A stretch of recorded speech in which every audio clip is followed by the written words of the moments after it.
So today I will share with you how to enable non-cloud native apps to run alongside cloud native apps.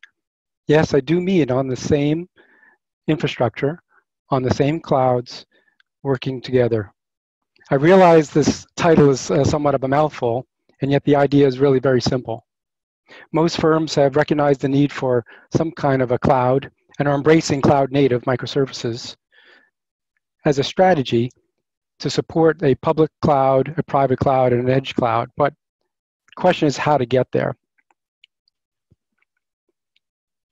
Organizations are continuously evaluating and which apps should move to the cloud, generally evaluating apps focused on suitability, such as rewriting applications as cloud native with microservices, or deploying a virtualization layer to provide runtime flexibility, or sustaining apps in place while you consider some level of alternatives.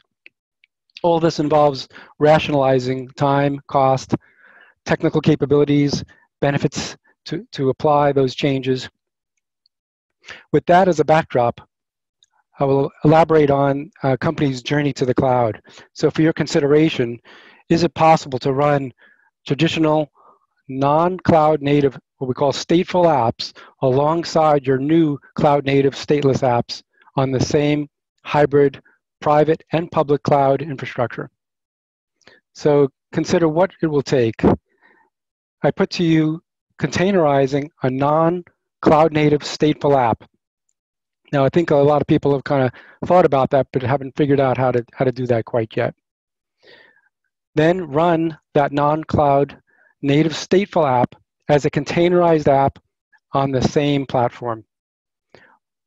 Next, run an enterprise-grade hybrid cloud data fabric, and therefore running either on your private cloud on bare metal, on a public cloud of your choice, and or running on top of some virtualization. All this leveraging open source container orchestration, an open source container resource management, and an open source cryptographic identity to address a zero trust endpoint.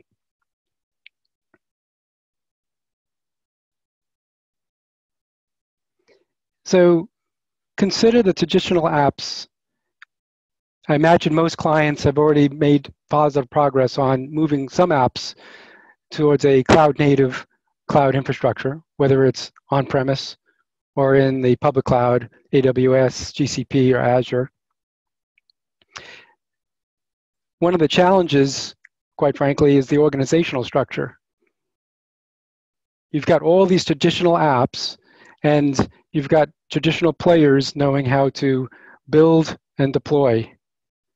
So what has your company experience been? I put to you that since I'm visiting a lot of customers these days, they build out a separate on-premise private cloud for those cloud native apps.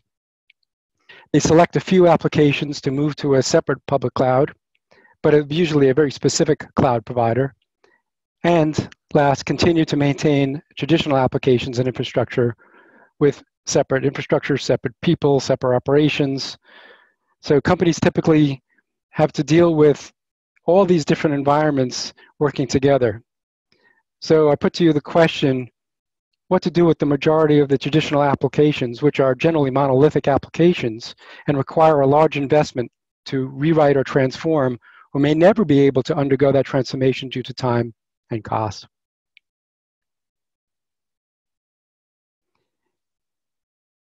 So organizations have to deal with these barriers to success, barriers to application migration, barriers to transformation. The journey continues as many companies seek ways to streamline and grant the experience of DevOps, CI/CD, MLOps to and impart some of those capabilities to traditional apps. These are only some of the barriers in terms of portability limitations, lack of standards. Time to provision is, in my opinion, a killer for those traditional apps moving to the cloud. Inefficient use of infrastructure, landscape inefficiencies and inconsistencies across different cloud providers. And of course, it's difficult to scale. So In some of the cases, I think you'll see that this is kind of like the 90% what can move to the cloud versus the 10%. And I'm saying those specific statistics particularly because I think a lot of applications, talking to customers that have moved to the cloud, only 10% of the applications at best have moved to the cloud. So I'm proposing here we flip that on its head and we start moving some of those traditional apps into the cloud. So dealing with some of these challenges, you have to consider an unknown application inventory and dependencies, which are typical barriers to assess the migrability of that application to a cloud or a cloud-like architecture. Trying to figure out the return on investment for that application to refactor. Data gravity, latency, and egress costs. So applications usually, like as mentioned before by Tom, when they're dealing with exchanges, you have a locality issue. Sometimes you have data that has PI information that cannot leave and go into the public cloud because of your company's ability to encrypt and secure that data. There's latency if your application is partially in the cloud and some data is still on-prem. And of course, the egress costs are the data back and forth. It could be expensive. And last is the cultural issues and lack of skills, resources to accomplish that. I can tell you from my prior experience, prior to joining Hewlett Packard Enterprise, I was employed within a financial services firm, chartered to transform and upgrade, migrate, and refactor over 900 applications.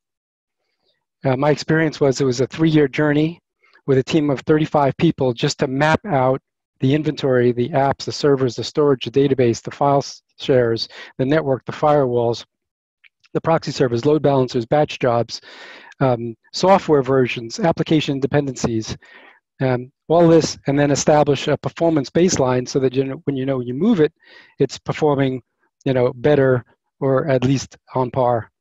And then to map or remap the target state, upgrade code, test, deploy to production, all under a new modern architecture. Few companies undertake such a holistic transformation in such a short time. And I can tell you our biggest challenge was the lack of a thorough estate map for that infrastructure application and middleware, and our lack of agility for build, test, and deploy. Specifically, the ability to fail fast, fix, and repeat, which are core tenets of a CI/CD DevOps methodology. So I ask, kind of in a rhetorical sense, how does a company embrace this? Specifically, when you're trying to move to a cloud and you're trying to kind of drag along an entire organization, both the dev teams and the ops teams. You know that the dev teams want this. The question is how to achieve that goal.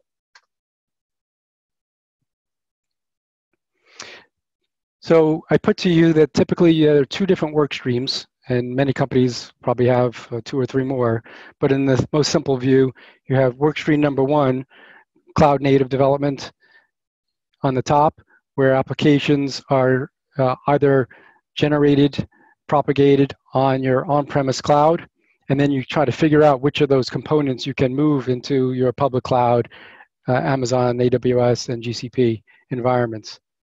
Workstream number 2 is dealing with the applications that have data gravity, latency, and a tightly coupled application infrastructure that requires those applications, low latency applications, trading applications, data applications that have large databases to remain on-premise.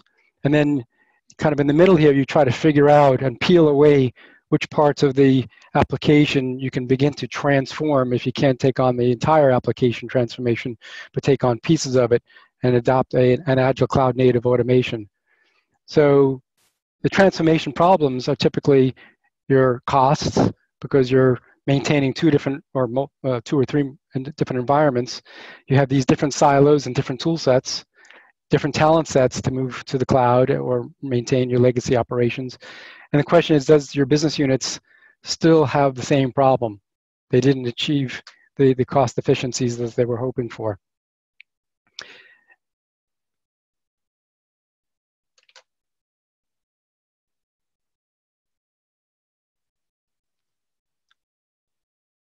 So let's start with some basics.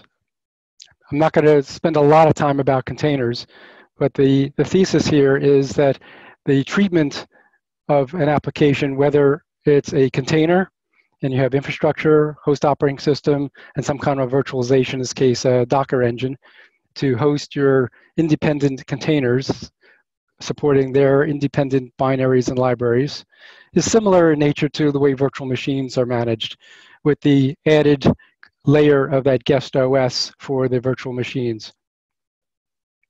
So imagine for a moment encapsulating traditional apps with a definition of all the dependencies, the OSs, the libraries, and packages. Now apply a cloud definition to your your non-cloud native traditional applications, including data dependencies such as directories and files.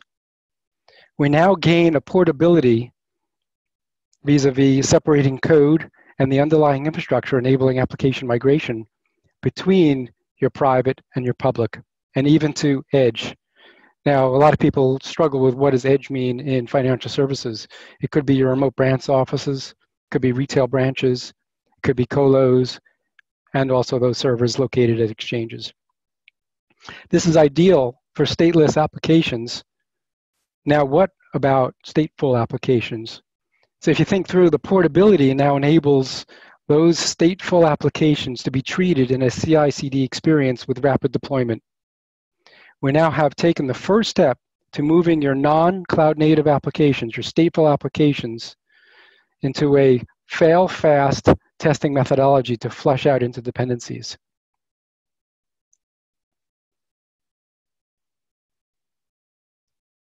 To support the portability, it would be really valuable to provide a unified view of all application data from core to cloud to edge, providing a scalable, common, shared, integrated, multi-tenant data layer supporting containers with a common security and governance model. In this picture, we're talking about enterprise data persistence, core to having that stateful environment, stateful app running on some kind of a container platform, giving you that global namespace, the multi-protocol, multi-temperature, cold, warm, and hot data at cloud scale. And of course, delivering on a common security framework and governance model needed for your data. A subtle value add here is also that you now gain some level of data mobility. I'm sorry, was there a question?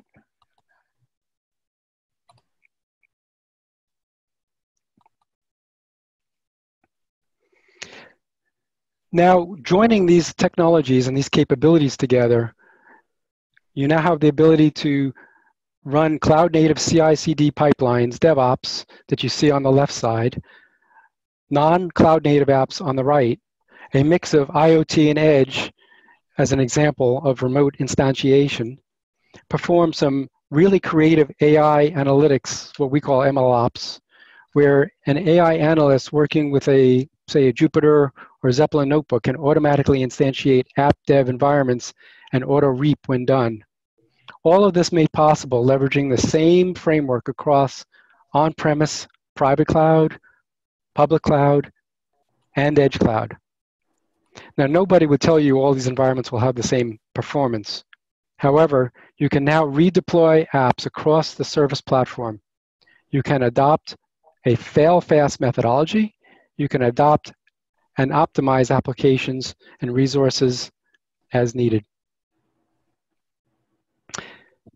So I know I've moved pretty quickly. I